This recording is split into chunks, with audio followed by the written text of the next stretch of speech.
Hola, bienvenidos a Una Vuelta por el INTA TV, el programa del Instituto Nacional de Tecnología Agropecuaria que da a conocer los avances científicos y tecnológicos de el INTA. En el desarrollo de los temas del día de hoy hablaremos acerca del embolsado de trigo. De manera particular se acerca la cosecha de trigo. Además, desde Manfredi existe un ensayo de cultivos de larga duración que trata de establecer cuáles son las ventajas del manejo de los distintos sistemas. Además, desde Marcos Juárez sigue el problema recurrente de las napas. Las napas están muy cerca de la superficie y además las lluvias también trajeron aparejado la aparición de malezas que hace un tiempo que no se veían en la zona. El Pro Huerta también aporta su contenido al programa del día de hoy. En el Labulaye se trabaja fuertemente para la inclusión de pobladores de la zona en el trabajo de la huerta y tomaremos unos mates con un apicultor de la zona de San Carlos Minas. Las lluvias no son las únicas responsables del ascenso de las napas freáticas, sino que también el manejo del lote al momento de sembrar y al momento de elegir el cultivo aporta a este aumento de las napas. Al respecto, Pablo Volati, de la experimental Marcos Juárez del INTA, nos dice lo siguiente. La napa freática es el agua subterránea que se encuentra saturando los poros del suelo. Esta ha ido evolucionando, ha ido incrementando su nivel, se ha ido en realidad acercando hacia la superficie del suelo desde los últimos 44 años. Este ascenso principalmente se ha producido por una concordancia, o por lo menos coincide bastante con los aportes por precipitaciones. Pero cuando también analizamos año por año, además de las precipitaciones, analizamos de cómo hemos ido consumiendo el agua, vemos que tiene una gran relación al manejo que hemos realizado con ella. Vemos que la napa freática se alimenta a través de los excesos hídricos. ¿Qué son los excesos hídricos? Por lo general en nuestra zona llueven aproximadamente 900 milímetros y consumimos entre 500 y 600. Hay 300 milímetros que en un año normal están sobrando, están generando un excedente hídrico que alimenta el nivel de la napa freática, haciéndola acercarse hacia la superficie. Estos excesos hídricos, cuando los años son con aportes por parte de las precipitaciones mayores a lo normal, estos excesos son aún mayores, generando ascensos freáticos justamente aún mayores. Hace 10 años, la napa freática en Marcos Juárez se encontraba aproximadamente a 4,5 metros de profundidad. En la actualidad se encuentra a 50 centímetros. Sabemos que estamos en un periodo, o terminando el periodo seco del año, y empezará el periodo de primavera estival en el cual las precipitaciones empezarán a ocurrir de forma normal. Sabemos que este año tenemos una corriente de Niño que seguramente traerá aparejado precipitaciones mayores a lo normales. Por ello creemos que tenemos que tener bien aceitados los dos pilares fundamentales de este tema, que uno son las obras de canales, que tienen que estar, obras que tienen que estar en perfecto estado y en funcionamiento, en perfecto mantenimiento, y el tema de los consumos, ¿sí? Tenemos que revertir o tenemos que replantearnos nuevamente la estrategia de los cultivos. Sabemos que están, como decíamos, lloviendo 900 milímetros y estamos consumiendo entre 500 y 600. Bueno, tendremos que también fortalecer ese pilar en cuanto a los consumos y bueno, seguramente ir adquiriendo o agregando nuevos cultivos o los mismos cultivos de siempre, pero agregándolos a la rotación que tanto les hace falta a nuestra zona. Se acerca la temporada de cosecha, de manera particular del trigo, por eso el especialista del INTA Manfredi, Mauricio Santa Juliana, nos da una serie de recomendaciones para almacenamiento de trigo en silo bolsa, esto en una primera parte. Dentro de las recomendaciones para almacenamiento de trigo en silo bolsa, las básicas para cualquier cultivo es, primero, preparar el terreno, que sea una superficie limpia, firme y pareja para evitar cualquier tipo de rotura. La principal ventaja que tiene el silo bolsa es la hermeticidad, que eso garantiza un buen almacenamiento dentro de ciertas condiciones de temperatura y humedad. La segunda variable es manejar la humedad del grano. Cuando más seco, sano y limpio lo podamos almacenar, muchísimo mejor. Recordar que la humedad base de residuo de trigo es 14%. Si se tiene que almacenar húmedo, es muy importante tener en cuenta la temperatura. Trigo es un cultivo de cosecha estival, por lo tanto se cosecha con altas temperaturas, por encima de los 30 grados, y almacenarlo con humedad condiciona su calidad de manera tal de que no lo podemos tener más de 2 meses, dependiendo de la humedad, si ésta supera ese 14% que está establecido como base de residuo. Otras recomendaciones para silo bolsa es monitorearlo constantemente. Hoy disponemos de una tecnología muy útil que es el monitoreo por dióxido de carbono, que en base a la concentración de dióxido de carbono detecta dentro del silo bolsa, puede darnos un estimativo muy certero de cómo está la calidad dentro del silo, para mantenerla, teniendo en cuenta de que hoy los niveles de pérdida rondan el 4 al 5%, poder reducir ese nivel de pérdida es muy importante, sobre todo para aquel que quiere prolongar un almacenamiento por cuestiones de mercado, de precio, de disponibilidad, o para aquel que necesite ese trigo para semilla, que sabe que lo tiene que cuidar mucho mejor, que tiene que almacenarlo inclusive con 1 o 2% de humedad un poco más abajo.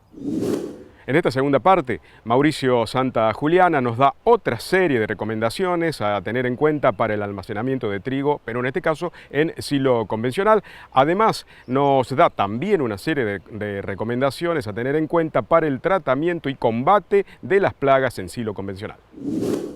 Con respecto a sistemas tradicionales, es muy importante tener en cuenta que el principal factor que puede llegar a deteriorar el grano, sobre todo de trigo, es primero la humedad.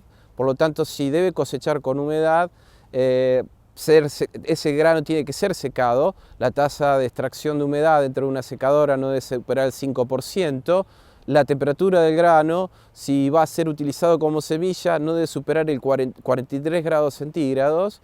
Y si va a ser usado para la industria harinera, se puede estar hablando de 49 a 65 grados de temperatura del grano, que es distinto a la temperatura de la secadora, para secarlo y llevarlo a condiciones. Posteriormente, otra de las prácticas muy recomendadas es la aireación, que consiste básicamente en bajarle la temperatura al grano para aumentar así el tiempo que uno lo pueda almacenar. Las condiciones de Argentina hacen que durante la época estival no tengamos muchas horas donde podamos bajarlo a una temperatura de 15 grados.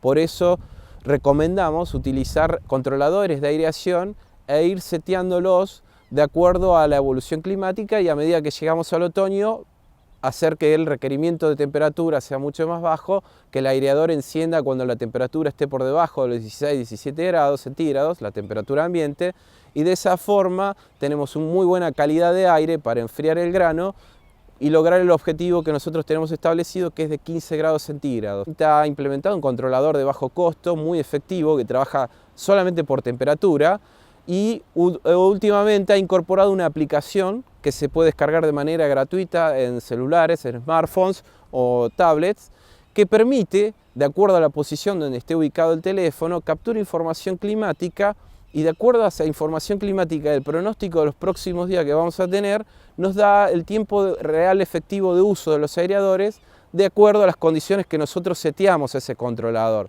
Entonces ahí vamos a poder tener un control efectivo sobre la aireación y ver si estamos haciendo un buen trabajo, si el aireador está funcionando por lo menos un 40% del tiempo, que es lo indispensable como para mantener un buen trabajo de enfriado de los granos, siempre y cuando tengamos un buen caudal mínimo de 0,1 metro cúbico por tonelada por segundo.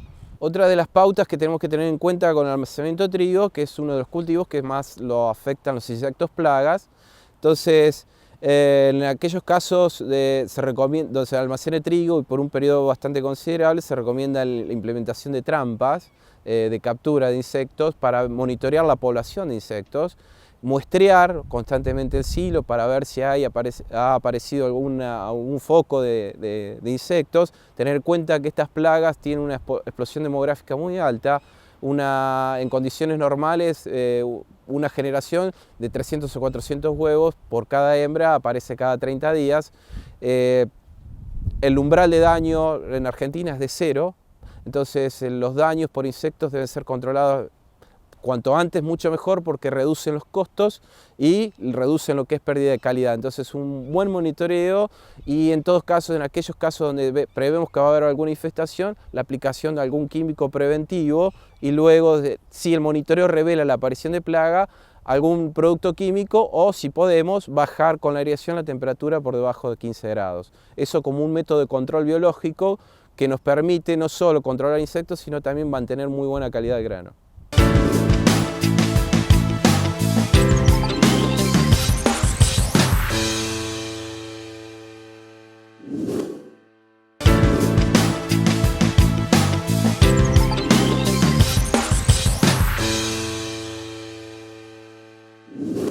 En el sur de la provincia de Córdoba, más precisamente en La Bulaye, el ProHuerta trabaja fuertemente en la promoción de huerta traspatio, de huertas institucionales y de otro tipo. En la siguiente nota, Laura María Gribaudo nos cuenta su experiencia del trabajo con el ProHuerta en su huerta traspatio. Me llamo Laura María Gribaudo, de Prioti. Desde que me casé siempre tuvimos huerta y me gusta. Es una cosa de que, si bien uno no se va a poner rico, comes todos los días de ella. Y también me gustan las aves, tengo mis gallinas, mis pollos, y los pollos realmente lo hacemos porque mi esposo tiene ácido úrico y no comen solamente maíz, son ecológicos. Y la huerta, con todos los desperdicios, tengo las lombrices californianas para hacer el hummus. Toda la vida nos gustó. Entonces por eso justamente me da satisfacción tener lo mío. Por eso lo hacemos. Aquí en la quinta tenemos echalot, pimientos. El echalot es mezcla de la cebolla y el ajo. Alcauciles, que vienen muy bien. Frutales. Este es un limonero, está muy bello. Aquí tengo una manzana, la manzana se da muy bien. Las aromáticas, por ejemplo, mira qué hermosa savia. Para la cobertura se usa el humus de la lombriz, porque tiene todos los componentes que tiene que tener la tierra. Ese es el único fertilizante, digamos, que la vez pasada me preguntaron, porque por ejemplo, el pimiento ¿por qué había venido tan grande? Y es por el humus. La semilla en parte nos da el INTA y en parte la hacemos nosotros mismos, porque yo provengo de una familia italiana y mi abuelo nos enseñaba a juntar la semilla, igual que los trasplantes y todo eso lo hacíamos nosotros que éramos chicos. Y antiguamente no había verdulería, entonces había que sembrar y cosechar lo que uno... Y se hacía en distintas familias, cultivábamos. El que tenía papas, daba papas, y el que tenía cebolla, cambiábamos de alimentos. Entonces antiguamente se hacía eso, la batata, el maní, todo eso se sembraba y se cultivaba y después hacíamos canje. Los injertos los hace mi marido. Mi esposo principalmente le dedica todos los días un ratito, o cerca del mediodía o a la tarde, sacar las malezas y eso. Vos ves bien que acá no hay malezas, es porque estamos todos los días sobre ella. En el verano los horarios son cuando cae el sol, y en el invierno es cuando está el sol. En los horarios del sol, porque no se trabaja de la misma manera. Hay que animarse, hay que hacer almácigos, cuidarlos y quererlo. Es querer todos los días, un ratito, y bueno, no es demasiado el tiempo que ocupa. Al principio es un poquito más, pero después ya no, es mantenerlo solamente. Todo lo que uno coma no se fumiga, no se come veneno, digamos, es totalmente natural. Ahora nos trasladamos a la zona de San Carlos Minas. Cecilia Ratagán, compañera del INTA de la Gerencia de Comunicaciones desde Buenos Aires, invita a tomar unos mates a Leonardo Quevedo, que se dedica a la apicultura. Hola Leo. Hola, ¿cómo estás? ¿Cómo va? Bien, bien, muy bien. Bueno. Agradeciendo la visita de ustedes aquí en nuestra zona. Gracias. ¿Vamos a tomar unos mates? Vamos a tomar unos mates.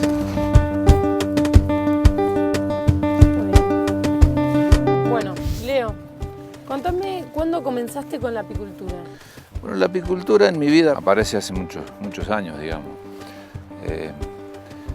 Cuando chico vivíamos en un lugar cercano a San Carlos Minas que se llama el Sauce de los Quevedos, y ahí mi padre tenía producción de miel, y por esas cosas de la vida, bueno, hace unos 5 o 6 años que he vuelto a la región a dedicarme a la producción agropecuaria y hemos incorporado la producción de miel. En un principio eran productores individuales, como contabas, Sí. y después se comenzaron a asociar, a formar grupos. La apicultura para mí empezó, digamos, en una pequeña escala, de manera muy individual, y luego conversando, tratando de encontrar métodos, de juntar experiencia, nos fuimos comunicando entre distintas personas y así fuimos armando pequeños grupos de trabajo. Y hoy estamos en un proyecto bastante más ambicioso, que es la formación de la cooperativa Apinox.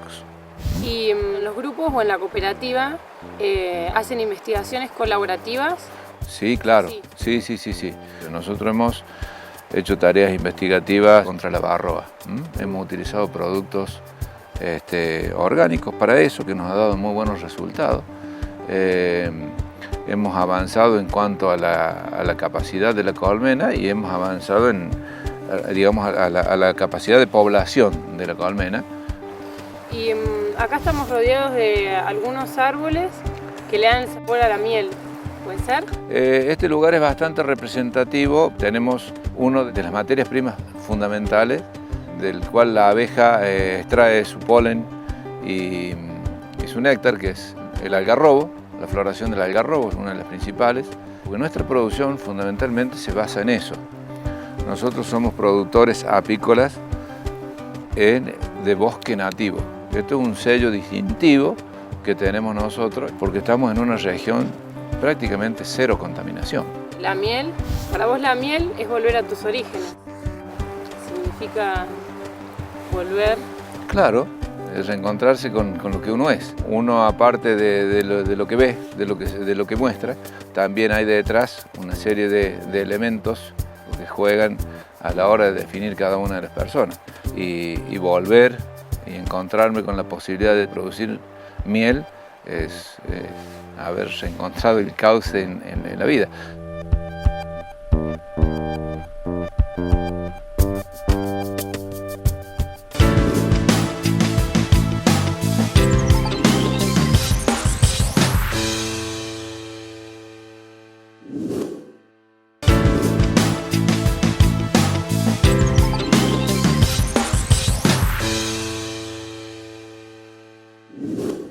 En épocas de barbecho, un buen manejo para el control de las malezas puede traer acarreado una serie de beneficios.